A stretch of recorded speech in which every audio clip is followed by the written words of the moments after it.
Halo. Nak ke kedai. Nak beli untuk hari ni nak try nak buat resipi baru. Tajuk ayam kencur. Idea ni daripada seorang selebriti dari Indonesia lah. Tapi saya letak ayam kencur sebab ubah-ubah sikit, letak kita punya resipi sikit. So cita rasa aroma Malaysia.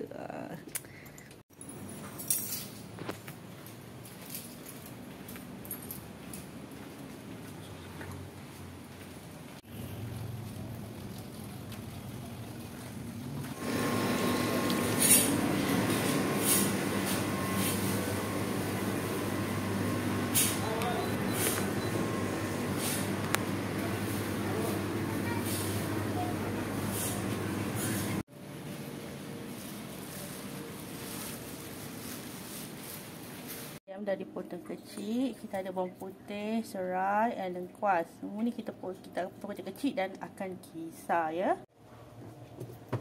Serai sebatang je.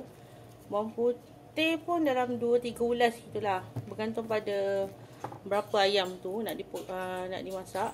Lengkuas. Lengkuas kita potong kecil-kecil. Semua bahan bergantung pada berapa ayamnya. Kalau ayamnya seekor, banyaklah. Sikit je sikit. Macam ni saya ambil dalam 5 ulas ni tu. Bawang putih.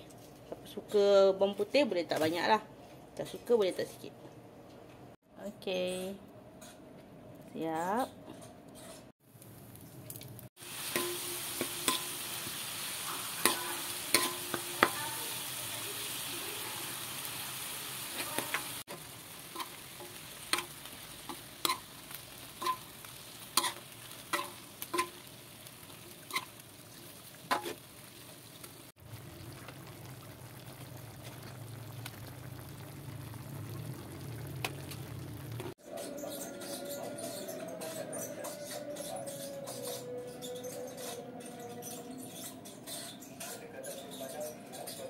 Tada, dah siap.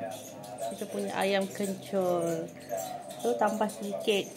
Kalau nak masak-masak limau nipis atau lemon dengan saya letak daun pandan. Okey, selamat makan.